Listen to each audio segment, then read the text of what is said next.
వాళ్ళ కాపుల్ని మీదేసుకుని వాళ్ళ మీద లేని సవతి ప్రేమను కురిపిస్తున్నటువంటి ఇదే వైసీపీ పార్టీ, ఇదే జగన్మోహన్ రెడ్డి.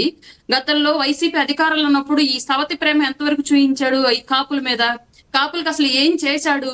వైఎస్ జగన్మోహన్ రెడ్డి గారు తన 5 ఏళ్ల పాలనలో కాపు సామాజిక వర్గానికి 39,317 కోట్ల రూపాయలను డీబీటీ, నాన్ డీబీటీ పథకాల ద్వారా కాపు సామాజిక వర్గ సంక్షేమానికి ఖర్చు చేశారు.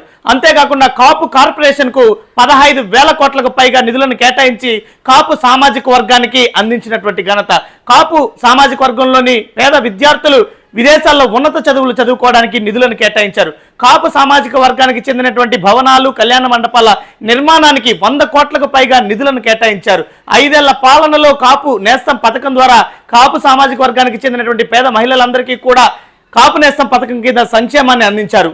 కాపు సామాజిక వర్గానికి చెందినటువంటి 31 మందికి 2019 ఎన్నికల్లో టికెట్లను కేటాయించినటువంటి ఘనత. తన కేబినెట్ లో 5 మందిని కాపు సామాజిక వర్గానికి చెందినటువంటి వాళ్ళను మంత్రులుగా నియమించినటువంటి ఘనత జగన్మోహన్ రెడ్డి గారిది.